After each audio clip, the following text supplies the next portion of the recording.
31 अक्टूबर का जो हमने घेराव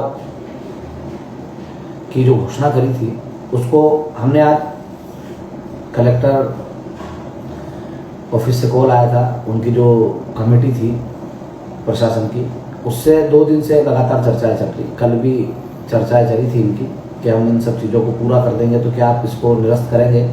तो हमने उनसे कहा भी था कि हमारा मकसद भीड़ इकट्ठा करना नहीं है, हमारा मकसद है जो हमने मुद्दे रखे हैं, साथ हमारी जो मांगे थी, उनका निराकरण करना है। और जब उनका निराकरण हो जाएगा तो हम स्वतः ही आंदोलन निरस्त कर देंगे। हमारा मकसद कहीं से कहीं तक भीड़ इकट्ठा करके किसी को परेशान करना या हमारे लोगों को परेशान करना नहीं है। हमारा मकसद खाली और खाली ये जो 7 मांगे थी हमारी, जो मांगे इसमें ऐसे उल्टी दिखेगी पर आपके पास सारी मांगे आ चुकी है, तो वो मांगों को पूरा कराना था। तो प्रशासन ने 2 मांगे पूरी नहीं हुई थी, जो 2 बालिकाएं थी हमारी, वो नहीं मिल पाई थी। तो जब सुबह मैं उठा तब उनका फ़ोन आया कि वो जो बालिका है आपकी मिल चुकी है और उसको हम आपके सुपुर्द कर रहे हैं। तब वापस से उन्होंने वार्ता के लिए बुलाया था कि जो आपकी 2 मांगे और बची थी वो भी हमने पूरी कर दी है, तो इसको आप बातचीत करके। तो मैं गया नहीं था उनके पास अभी तक, तो आज मैं जाके उनसे मिला। मिलने के बाद उनकी कमेटी से और हमारी कमेटी ने मिल के बात करी, और जो हमारी मांगे थी उसमें हम संतुष्टपूर्ण उनके जवाब रहे और कोई आश्वासन लेके नहीं आए, मांगे पूरी करा कर कार्यक्रम को निरस्त कराए। कोई बोल रहा होगा आपके पास, कोई भ्रामक चीजें फैलाएगा कि आश्वासन लेके निरस्त कराए, तो ये कोई आश्वासन वाला आंदोलन नहीं था। ये आंदोलन जैसे हम जाते, घेराव करते, हमारा ज्ञापन देते, तो उसके बाद वो हमको बताते कि हमने क्या क्या कार्रवाई करी हैं। पर जब उनने सारी मांगे ही पूरी कर दी, आश्वासन नहीं लिया हमने, मांगे उनने पूरी करी है, उन मांगे पूरी होने के बाद ही हम आंदोलन को निरस्त किया हमने। 31 तारीख का जो हमारा आंदोलन था वो निरस्त है। तो इसको पहले, अब मेरी बात सुनना, अब निरस्त हो गया है तो आपके पास कई सवाल आएंगे, क्यों निरस्त हुआ है, कैसे निरस्त हुआ है। इसके लिए मैं आपसे लाइव के माध्यम से चर्चा कर रहा हूँ कि ये जो हमने निरस्त करा है उसका क्या कारण है। आपके पास जो हमारे कई चाहने वाले हैं तो कहीं ना कहीं हमें बदनाम करने के लिए लगे रहते हैं, वो बोलेंगे कि दबाव के कारण कर दिया, डर के कारण कर दिया। तो आपका भाई, आपको पता है, कहीं डरता नहीं है। किसी को ये मुगाल दे तो वो आजमा के देख ले कि हम डरते हैं कि नहीं डरते हैं। डरते तो ये लड़ाई नहीं लड़ते। डरने की वजह से आंदोलन निरस्त नहीं होते, डर से निरस्त होते हैं। तो कल उन्होंने सारे प्रयास कर लिए थे डरने, उसके पहले भी 9 दिन से डरने के प्रयास कर रहे थे। डर से नहीं, उनका और हमारा कमिटमेंट हुआ था कि हम मांगे पूरी कर देंगे। तो जब मांगे पूरी हो जाएगी तब हम इस आंदोलन को निरस्त कर देंगे, वरना हमारा जो ज्ञापन की प्रक्रिया थी, जो घेराव की प्रक्रिया थी, वो होती ही सही। अच्छा, अब क्या क्या चीजें उनने पूरी करी है, तो क्या क्या हमारी मांगे थी, इस पर अपन विस्तृत चर्चा करते हैं, ताकि आपको भी लोगों को जवाब देने के लिए हो कि सत्य की जीत हुई है, न्याय की जीत हुई है। और जो हम प्रशासन से चाहते थे वो काम करने के लिए प्रशासन आगे आया है। हमारी मांगे भी यही थी कि प्रशासन को आगे कैसे आना चाहिए, किस प्रकार से प्रशासन को काम करना चाहिए, और उनकी जो बातें बची हुई है उसके लिए भी वो लगातार काम कर रहे हैं। कुछ चीजें ऐसी होती है कि एक दिन में समाप्त नहीं हो सकती, पर मैं एक एक पॉइंट के बारे में आपको विस्तृत समझाऊंगा। इससे जुड़े रहे और इस लाइव को ज्यादा से ज्यादा शेयर करते रहे, ताकि हर एक व्यक्ति तक ये बात पहुंचे कि हमारा जो आंदोलन है वो निरस्त हुआ है, घेराव जो निरस्त हुआ है वो निरस्त किस लिए हुआ है और हमारी जीत हुई है, तब हमने उसको निरस्त कराया। हमने किसी से डर के या किसी के प्रभाव में आकर निरस्त नहीं कराया। और इसके रिजल्ट आपको सामने देखने को मिलेंगे। और कुछ रिजल्ट आपने पहले रतलाम कलेक्टर की और रतलाम पीएमओ की जो साइड है उस पर आपको देखने को भी मिलेगा कि कंजरों के ऊपर किस प्रकार से उन्होंने प्रयास चालू करे, किस प्रकार से उनको पकड़ के लाया, किस प्रकार से चोरियां ट्रेस करी। तो ये सब चीजें आपको देखने को भी मिलेगी विद पेपर। पर आपको इस लाइव को पूरा सुनना है।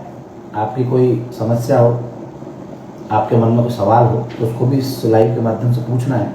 पर एक बात याद रखना, इस लाइव को पूरा सुने और ज़्यादा से ज़्यादा शेयर करें।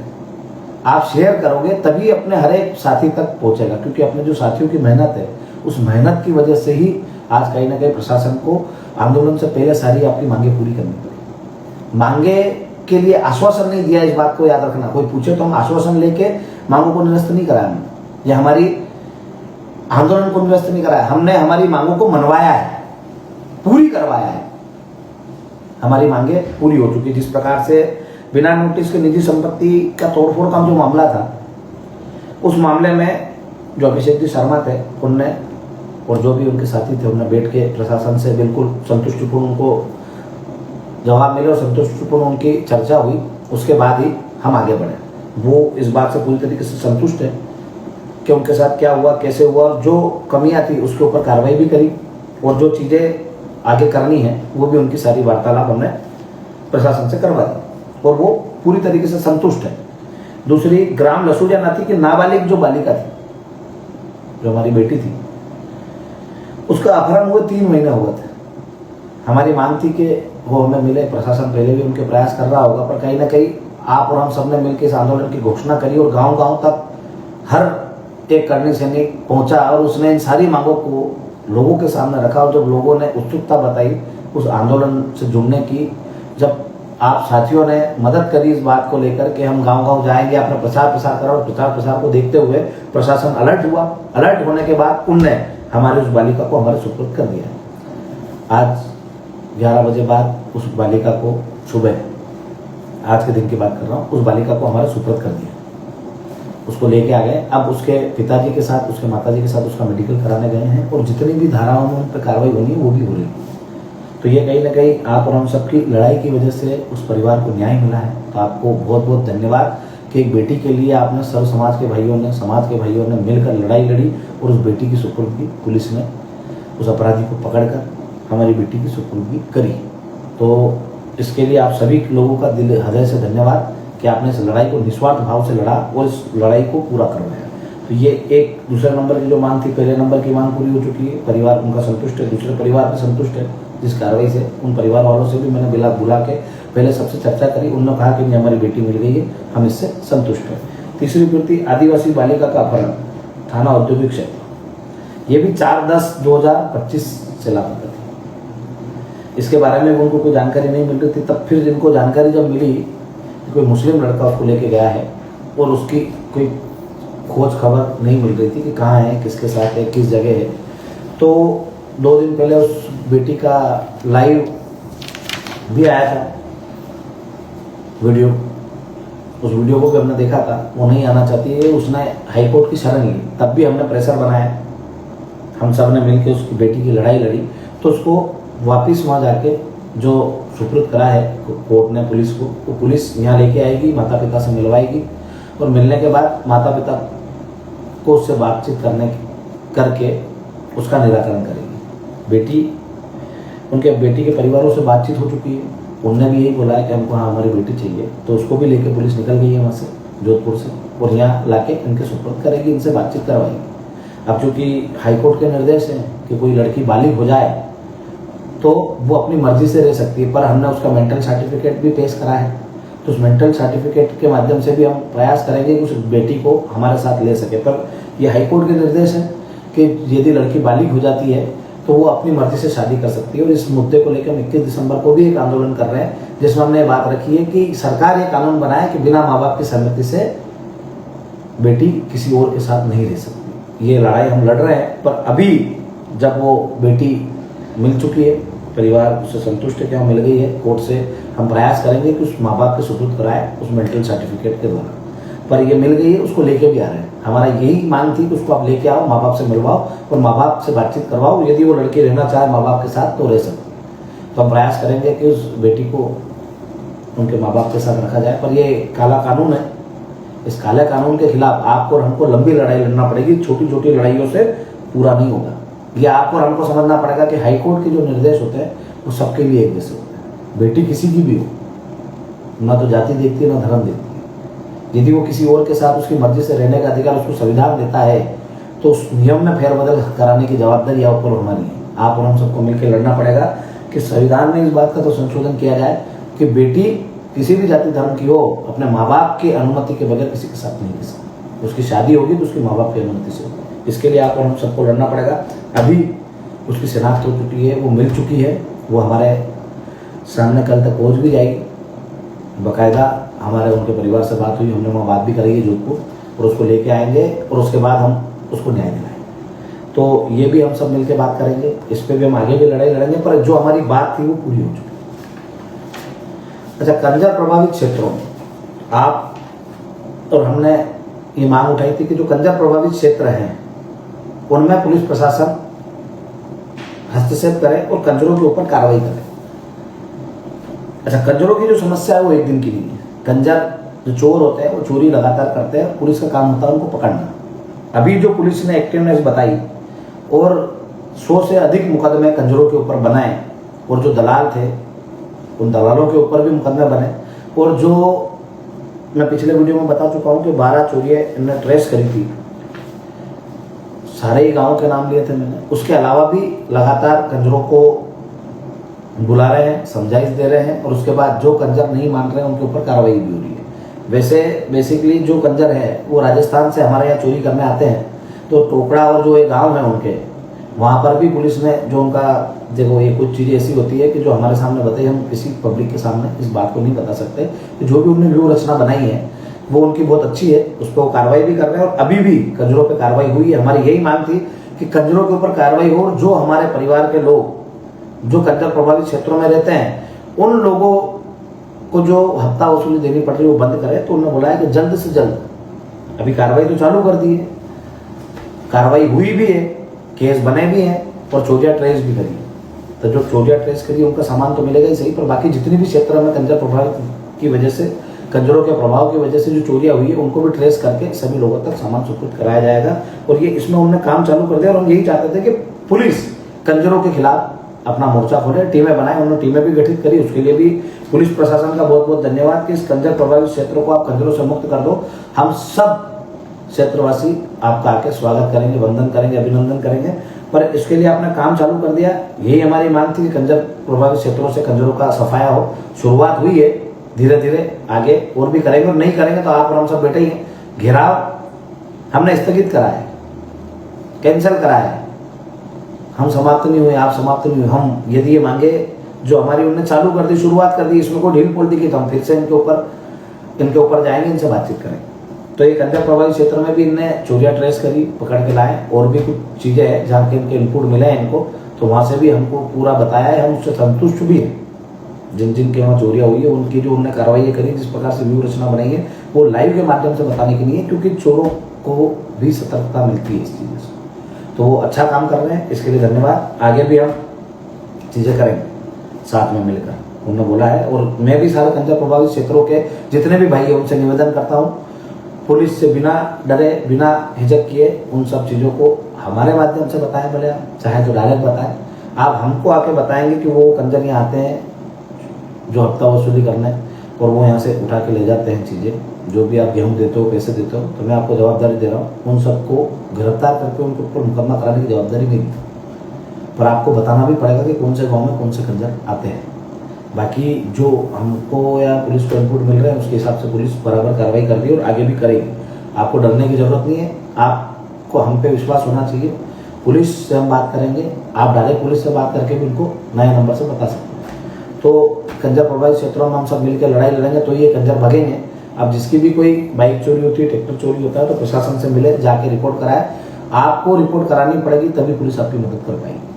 आप हम सब मिलकर लड़ेंगे। जो गांव है उन गांव के अंदर जाके भी हम उनके साथ बातचीत कर सकते हैं, उनको ला सकते हैं उठा के। तो ये एक और चीज थी कंजर प्रभावित क्षेत्रों की, जिससे हम संतुष्ट हैं। मेरे हिसाब से जितने भी कंजर प्रभावित क्षेत्रों के लोग होंगे वो भी संतुष्ट होंगे कि पुलिस ने कार्रवाई करी, और हमारे यहाँ के लोग तो अच्छे से समझ रहे होंगे कि कार्रवाई हुई है। उससे पहले जब हमने घोषणा नहीं करी थी, उसके पहले आपने कहीं भी कोई कार्रवाई नहीं देखी होगी। तो ये आप और हमारी जीत है, हमारे मेहनत और परिश्रम की जीत है, हर एक कर्णी सैनिक की जीत है कि उनने, सर्व समाज के हर एक भाई की जीत है कि उन सब ने मिलकर इन बातों को उठाया। उठाने से प्रशासन शक्ति में आया और कार्रवाई करी। रतलाम शहर में जो 32 चोरियां जो हो रही थी, उसमें हमारे मांग रखने के बाद पहले इतनी टीमें एक्टिव नहीं थी, वो टीमें गठित भी नहीं हो रही थी, पर रतलाम शहर के लिए भी पुलिस प्रशासन ने टीमें गठित करी, और वहां भी 1-2 चोरियां हुई थी। मैंने उसका नाम भी लिखा है। निराला नगर में 3-4 रोज पहले ही एक चोरी हुई थी, उसको 24 घंटे या 48 घंटों में ट्रेस करके उन चोरों को भी पकड़ा गया, और उसके बाद उन पर कार्रवाई भी चालू हुई। तो वहाँ भी टीम गठित करके काम चालू कर दिया उन्हें। और यदि इसमें फिर समस्या बढ़ेगी, अभी चोरी की समस्या दिन प्रतिदिन बढ़ती रहती है, तो जब बढ़ेगी और काम नहीं होगा तो हम फिर से शासन प्रशासन के पास जाएंगे। पर अभी फिलहाल में इन्होंने टीमें गठित कर दी है सभी जगह। कंजर प्रभावित क्षेत्रों से कंजरों को मुक्त कराने के लिए कंजरों से कंजर प्रभावित क्षेत्रों को मुक्त कराने के लिए जो टीमें बनाई हैं, जिन टीमों का गठन किया है, उससे पहले कभी टीमें गठित नहीं हुई है। तो इस बार आप और हम सबकी जो लड़ाई थी उसमें टीमें उन्होंने गठित करी और कंजर प्रभावित क्षेत्रों को कंजरों से मुक्त कराने के लिए प्रशासन ने शुरुआत करी है। तो आप और हम सबको मिलकर उनका सहयोग करना है, तभी वो कंजरों से मुक्त करा पाएंगे इस क्षेत्र को। और जो भी राजस्थान क्षेत्र के कंजर हैं वो यहाँ आते मेरा लाइव सुन रहे हो तो उनको भी मेरी चेतावनी है, यदि हमारे हत्थे चढ़ गए तो हम आपका हाल बेहाल कर देंगे। प्रशासन तो आपका हाल बेहाल करेगा ही सही, पर हमारे हत्थे चढ़ गए तो भी हम आपका हाल बेहाल कर देंगे। कोई अच्छा काम ढूंढो, काम करो, हमारे आम जनता को नुकसान मत पहुंचाओ। तो रतलाम शहर के लिए भी टीम गठित हुई है कि कहीं भी पूरे क्षेत्र में जहाँ जहाँ की भी हमने मांगे उठाई थी, पूरे क्षेत्र में जो हमारा जिला है कहीं भी चोरी होती है तो उसके लिए विशेष टीम गठित की गई है और उसके लिए काम भी कराया। आगे भी कोई चीजें होगी तो हम आपके साथ है, आपके साथ आगे भी उस लड़ाई को लड़ेंगे। अच्छा, किसानों की जो खाद की है ये सबसे बड़ी समस्या थी आप और हम सब लगातार परेशान है खाद की वजह से। मेरा किसान भाई मुझे सुन रहा है तो निश्चित ही वो मेरी बात से सहमत होगा कि खाद की सबसे बड़ी समस्या आज पूरा प्रदेश झेल रहा है। हमने हमारे जिले के लिए बात रखी थी, आगे हम जो आंदोलन हो रहा है 21 दिसंबर को उसमें पूरे प्रदेश के लिए भी मांग रखेंगे, क्योंकि ये हमारे जिले का मामला था तो और कलेक्टर साहब के हाथ में जिले का ही दायित्व होता है, पूरे प्रदेश में वो सप्लाई नहीं करा सकते। तो किसानों में खाद की जो भारी किल्लत थी इसको लेके कलेक्टर महोदय ने सारे ही पटवारियों को और सारे तहसीलदारों को नियुक्त करा है कि आप लोग इसको सुनिश्चित करके लोगों तक खाद वितरण कराया जाए। उनने भी हमसे समय मांगा है और कई जगह अभी खाद की रेखें भी उतरी हैं। ये भी कलेक्टर महोदय के जो पेज है उनसे सोशल मीडिया के माध्यम से भी डाला गया और हमने कई जगह तलाश करी तो पता भी चला कि हाँ बहुत सारी सोसाइटियों में खाद आना चालू हो गया है। अच्छा, खाद की जो समस्या है वो एक दिन में सोल्व नहीं हो सकती, हम सब मिलकर प्रयास कर रहे हैं। और कलेक्टर साहब ने और उनकी जो टीम जो आई थी हमसे मिलने, कलेक्टर महोदय तो हमसे मिले नहीं थे, उनकी जो टीम थी जो इस पर बात कर रही थी इन मुद्दों पर, वो टीम आई थी, उनने सारी चीजें ब्रीफ भी करी और हमको बताया भी थी कि यहाँ हमने खाद उतरा दिया है। सारी सोसाइटियों की हमको जानकारी दी जहाँ जहाँ खाद है, तो उन खाद के लिए भी बात हुई। और जो डीएपी अभी उपलब्ध नहीं हो पा रहा है उसके लिए भी उन्होंने समय मांगा है कि आप हमको 2-4-5 रोज का समय दीजिए, हम उसमें भी सारी जगह डीएपी की भी व्यवस्था कराएंगे। और जहाँ जहाँ खाद की व्यवस्था नहीं हो पा रही है, जो भी समस्या आ रही है, तो आप हमें संपर्क करें, हमारे पास खबर पहुंचवाएं, हम जल्दी से जल्दी प्रशासन से फिर बात करके कहीं कमी पेशी लगेगी, क्योंकि हमने उनसे आश्वासन नहीं लिया, हमने काम देखा है। उनने हमें बताया कि हमने यहाँ पर ये रेखे उतराई और उनकी सोशल साइट पे भी वो सारी चीजें उपलब्ध है कि उन्होंने कहा हमारी मांगे उठाने के बाद खाद की व्यवस्था करी है। तो आपकी किसानों की जो लड़ाई है आखिर तक लड़ेंगे। 21 दिसंबर को भी हम इसको लेके आंदोलनरत हैं कि किसानों की जो खाद की समस्या है वो खाद की समस्या हल हो। अच्छा, हमारी मांगे बहुत सारी, उसके लिए मैं अलग से लाइव आऊंगा। आज जिन मुद्दों पे हम लड़ रहे हैं, आज कल का जो हमारा घेराव था उसको लेके विस्तृत जानकारी देने के लिए मैं आपके सामने बैठा हूँ, इसलिए जो और भी मुद्दे हैं उनको मैं विस्तृत रूप से बताऊंगा। पर जो खाद की समस्या है उसके लिए उन्होंने पटवारियों को नियुक्त कर दिया है, तहसीलदारों को भी नियुक्त कर दिया है कि आप खाद की पूर्ति करवाइए। जहाँ जहाँ पर सोसाइटी है वहाँ खाद आना चालू भी हो गया है, 2-4 जगहों पर उतरा भी है और बहुत सारी जानकारी उन्होंने उनके पोर्टल के माध्यम से दी है कि यहाँ इतनी सोसाइटियों में इतना खाद अवेलेबल है। अच्छा, उसके बाद हमारी सबसे बड़ी मांग ये थी, हमने कलेक्टर मैडम से कहा है कि आप जितनी भी जगह जो प्राइवेट दुकानें हैं सरकारी रेट से ज़्यादा रेट में खाद बिक रहे हैं, उसकी कालाबाजारी हो रही है, तो उस पर रोक लगाने के लिए और रेट को एक करने के लिए उनने हमें ये आश्वासन दिया है कि हम जल्द से जल्द इसको भी समाप्त करेंगे। और किसानों का बोलिए कि कोई चीज़ हो तो कलेक्टर ऑफिस तक शिकायत पहुँचाए कि कहाँ खाद ज़्यादा रेट में बिक रहा है, तो जो सरकारी मूल्य है उसी के मूल्य पे पूरे जिले में खाद मिलना चाहिए। ये हमने उनको बोला है, उन्होंने कहा है कि हम इस पर काम करेंगे और आपको रिजल्ट देंगे। रिजल्ट नहीं देते हैं तो हमने किसानों के साथ फिर भी हैं, सारे किसान भाई मिलकर हम फिर से घेराव कर सकते हैं। हम घेराव से नहीं डरते हैं, यदि उन्होंने मांगे पूरी करी है तो यही आश्वासन उस दिन भी देते, तो ये आश्वासन नहीं, उन्होंने खाद डलवाया, खाद सोसाइटी तक पहुंचाया और जो खाद की और आवश्यकता है उन्होंने हमसे समय मांगा कि इसमें हम और कर देंगे। हमें पूरा प्रशासन पे भरोसा है कि वो खाद की व्यवस्था करेंगे और यदि वो व्यवस्था कर देंगे तो हमारे को घेराव करने का कोई शौक नहीं है। किसान खुश रहेगा, किसान को सारी चीज़ें मिलेगी, तो हम किसान भाई ऐसे हैं कि किसी को बेफालतू परेशान नहीं करते। अच्छा, स्मार्ट मीटर के विरोध में जन आक्रोश था, जावरा से ये लड़ाई चालू हुई थी, बिजली उपभोक्ता समिति ने इस लड़ाई को चालू किया था और मैंने बार बार कहा था कि इस मामले को हम प्रदेश स्तरीय भी ले जाएंगे। तो 21 दिसंबर का जो हमारा आंदोलन है उसमें भी स्मार्ट मीटर के विरोध में हम सब प्रदर्शन करेंगे। पर यहाँ का जो जिले का मामला था, इसके लिए हमारी उनकी समिति से बात हुई। उन्होंने कहा कि जो आवेदन दिए हैं उनको हटाने के लिए सुचारू रूप से व्यवस्था करेंगे कि उनको कैसे हटाया जाए। दूसरी बात, जो बिल है उनके लिए उन्होंने बोला है कि आप जो भी 2-4 दिन के बाद वो एक तारीख तय करेंगे, तो जो भी बढ़े हुए बिजली के बिल है जो अनलीगल तरीके से आए हुए हैं, कि जो 2 मकान वाले हैं उनके 5-5 हज़ार के हैं, जो किसी के बढ़ के जबरदस्ती बिल आ रहे हैं तो उनको कम कराने के लिए भी हमारी उनसे बात हुई। वो बिजली समिति को जो भी उनके अधिकारी उनके साथ बिठाएंगे और वो बिजली बिल कम कराएंगे। और उन्होंने बोला है कि जो भी आवेदन देगा उसमें स्मार्ट मीटर हटाया जाएगा। और आप और हम सबकी लड़ाई जो रंग लाई है कि बिजली जो स्मार्ट मीटर है उनकी जो अनिवार्यता थी वो समाप्त कर दी 3 साल के लिए, 3 साल से आगे बढ़ा दिए। तो किसी भी व्यक्ति को, कोई सी गांव में आए, शहर में आए, कोई नया स्मार्ट मीटर लगाने आए तो कोर्ट के आदेश है कि नया स्मार्ट मीटर लगाना अनिवार्य नहीं है, उसकी जो अनिवार्यता थी वो समाप्त कर दी। तो आप सबसे निवेदन है कि कोई भी आपके घर स्मार्ट मीटर लगाने आए तो ना लगाए, और किसी का मीटर में बिल ज़्यादा आ रहा है तो हमारी टीम से संपर्क करें, हम जरूर आपकी मदद करेंगे। अभी तक करते आए, आगे भी करेंगे। और ये जो निराकरण है ये सब होंगे। इन सब चीज़ों पे जब हमारी बातों की सहमति बन गई कि हाँ ठीक है, आपने हमारी बेटियों को लाके हमारे सुपुर्द कर दिया, तो और जो नुकसान, जो भी चीज़ों का नुकसान हुआ था, जो भी चीज़ें उनको पूरी करनी थी वो सब उन्होंने पूरी कर दी। तो हमने जाके इसमें जो हमारा आंदोलन था 31 अक्टूबर का वो निरस्त किया है। तो आप सभी भाइयों से निवेदन है, आपके पास कोई भी सवाल पूछे तो उसका जवाब आपके पास होना चाहिए कि हमारी जो मांगे थी 7 बिंदु को लेकर हम गए थे, तो उन बिंदुओं की पूर्ति हो गई है, उन बिंदुओं पे काम हो गया है। और जो काम, जैसे कुछ चीज़ें ऐसी होती है जो एक दिन में समाप्त नहीं हो सकती, जैसे कंजर हुआ और किसान के लिए खाद, वो प्रयास कर रहे हैं और बार बार उनने मुकदमे दर्ज भी करे कंजरों पे और यहाँ खाद की व्यवस्था भी करना चालू कर दी। तो हम यही प्रशासन से आग्रह करेंगे कि अब जो हमने घेराव की तारीख रखी थी 31 अक्टूबर, आज तो आपके काम को देखते हुए हमारी बेटी आपने हमारे सुपुर्द कर दी, सारे जो लोग हमारे पास आए थे उनको आपने संतुष्ट कर दिया, तो आज तो हम उसको निरस्त कर रहे हैं। पर भविष्य में किसी मुद्दे को लेकर आपके पास नहीं आना पड़े, इसके लिए आपको ये सुनिश्चित करना पड़ेगा कि जो जनता की जो आवाज़ है उसको कोई दबाए नहीं। जनता को कोई परेशानी आए तो प्रशासन उनकी मदद करे, ना कि किसी के आह्वान का घेराव का इंतजार करे। यदि आप उनकी मदद करोगे, आप उनकी ज़रूरतों को पूरा करोगे, तो मुझे नहीं लगता किसी भी व्यक्ति को घेराव की आवश्यकता पड़ेगी। तो आप सभी भाइयों से यही निवेदन है कि अब जो कल का घेराव है वो निरस्त है, हमारी मांगे पूरी हो चुकी है। तो आप सभी साथियों का बहुत बहुत धन्यवाद, बहुत बहुत आभार कि आप लोगों ने अपनी जवाबदारी को समझा और उसको अच्छी तरीके से निभाया।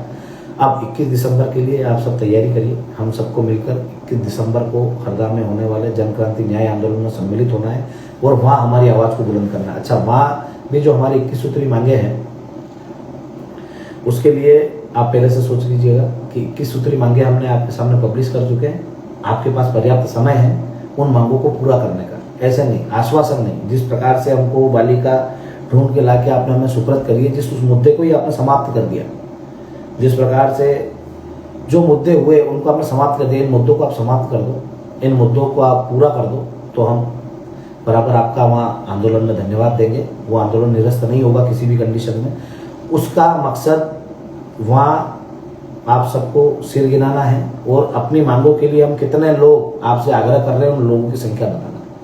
तो आप सबसे यही आग्रह है कि वहाँ ना तो कोई आंदोलन निरस्त होने वाला है ना कैंसिल होने वाला है। आपने मांगे पूरी कर दी तो हम वहाँ धन्यवाद देंगे, और पूरी नहीं करी तो आपके विरोध में जितना हम संघर्षरत रहते हैं लोकतांत्रिक तरीके से, वैसे ही हम हमारा संघर्ष जारी रखेंगे। तो आप सभी को फिर से निवेदन है कि 31 अक्टूबर का जो कार्यक्रम है वो निरस्त हो चुका है और हमारी मांगे पूरी हो चुकी है। और किसी भाई को कोई भी परेशानी हो, कोई भी समस्या हो, तो आप हमसे आके मिले, हम आपके साथ हैं, आपके साथ खड़े हैं और आपके ही लिए लड़ रहे हैं।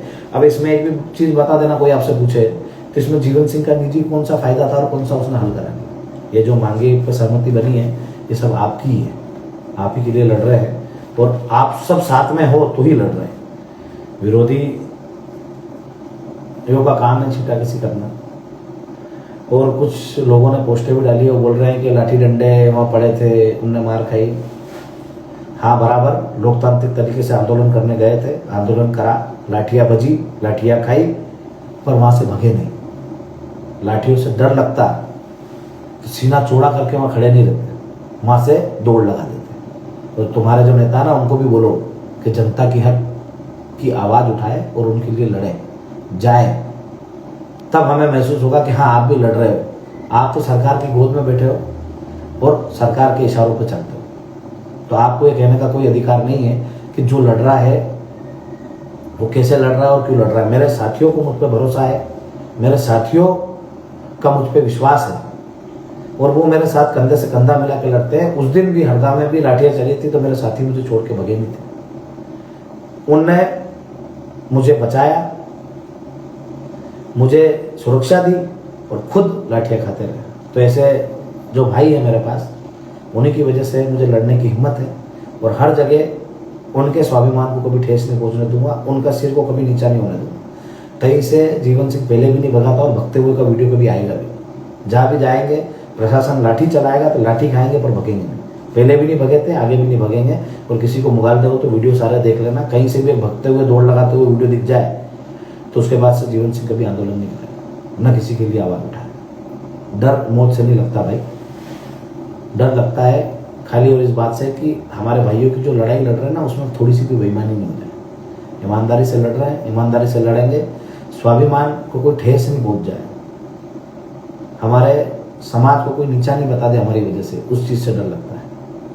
मौत से डर नहीं लगता ना लाठी डंडों से लगता है। और उसका मुगालदा हो तो सब आजमा लेना, कहीं लोगों ने आजमाया हुआ है, उनको पता है कि मैं किस प्रकार का व्यक्ति हूँ। और जब लोकतांत्रिक तरीके से लड़ाई लड़ रहे हैं भाई सरकार के खिलाफ, आम जन के मुद्दे हैं, और मेरे बुराई करने से पहले सोच लो कि वो जो बेटी गई थी ना वो अपने समाज की भी थी 14 साल की, और उसको प्रशासन इस आंदोलन की वजह से लेके आया है। तो भले मैं आपका विरोधी हूँ पर वो बेटी आपकी विरोधी नहीं है।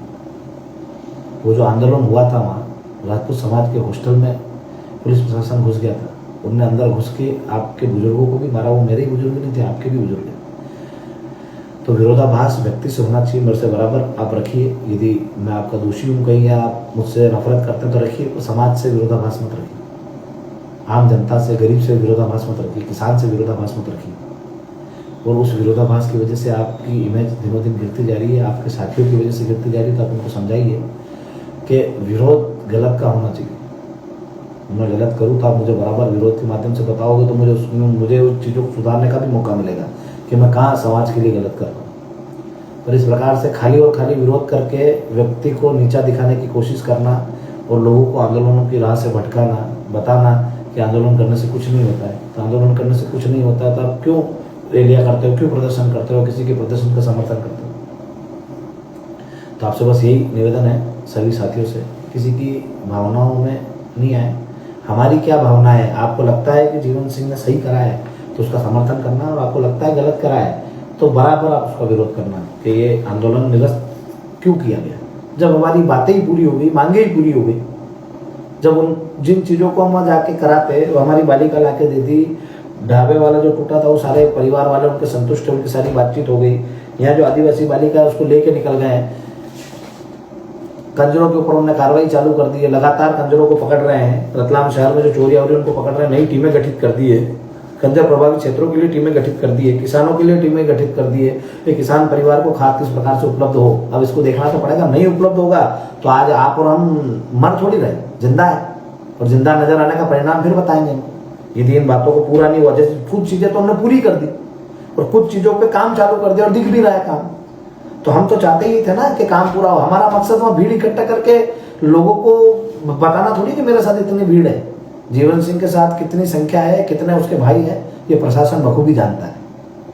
तभी हर जगह हमको कोऑपरेट करता है और हमारे साथ जो हमारी लीगल मांगे होती है, जायज मांगे होती है, उनको पूरा भी करता है और पूरा कर भी रहा है।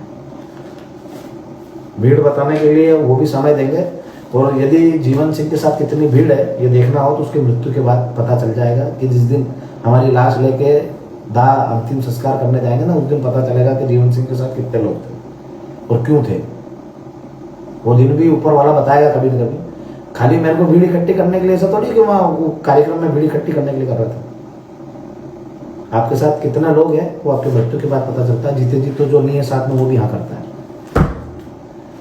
तो भीड़ के लिए कभी आपके भाई ने काम नहीं कराया। ये आप लोगों से अच्छा कोई नहीं जानता, जो मेरे साथी हैं उनको मेरे पे पूरा विश्वास है और मुझे उस विश्वास पे ही खड़ा रहना है। मुझे विरोधियों से कोई लेना देना नहीं है। तो आप सबसे ये निवेदन है, 31 तारीख का जो आंदोलन है वो निरस्त कर दिया है, क्योंकि हमारी मांगें पूरी हो चुकी है। जिन मांगों पर उन्होंने काम चालू करा है वैसा काम नहीं हुआ तो आगे आप और हम सब मिलकर फिर से घेराव करेंगे, और आगे कोई सी भी समस्या आएगी, कोई सा भी काम होगा जो जनहित का होगा, वो हम बखूबी अच्छी तरीके से करेंगे। आगे भी आप और हम सबको मिलकर लड़ाई लड़ना है। 21 दिसंबर की तैयारी करिए। और हाँ, इस लाइव के माध्यम से फिर से मैं वीडियो नहीं बना पाऊंगा, फिर से आपको सूचना नहीं दे पाऊंगा। जितने भी भाई हैं यहाँ हमारे पास में प्रतापगढ़ जिले में बोरदिया गांव है, वहाँ पर महाराणा प्रताप की मूर्ति का अनावरण है 2 तारीख को। तो 2 नवंबर के दिन, मतलब आज से 2 दिन बाद, आज 31 अक्टूबर है, तो 2 नवंबर के दिन मूर्ति अनावरण का कार्यक्रम है। तो सभी भाई जहाँ जहाँ तक सूचना गई है, जो आसपास के हैं, मैं फिर से निवेदन कर रहा हूँ, जिस जगह का, जिस जिले का कार्यक्रम हो वहीं के लोग उपस्थित हो, जो आसपास के लोग हैं सीमावर्ती जिलों के, जो महाराणा प्रताप मूर्ति अनावरण है 10, 20, 30, 40, 50 किलोमीटर जो हमारा एरिया है, वहीं के लोग उपस्थित हो। ऐसा नहीं हो कि आप 600-700 किलोमीटर से भी लोग कहीं बार मैंने देखा है कि मेरे लाइव के बाद आ जाते हैं, क्योंकि उन भाइयों का प्रेम है, उनका समर्पण है। पर यहाँ आसपास के जो भी हैं, राजस्थान में प्रतापगढ़ डिस्ट्रिक्ट है, वहाँ बोरदिया गांव में वहाँ महाराणा प्रताप मूर्ति का अनावरण है। तो आप सभी साथियों से निवेदन है कि जो भी आसपास के हैं ज़्यादा से ज़्यादा संख्या में पधारें और मूर्ति अनावरण में सहभागी बने। जय माता दी, जय माता।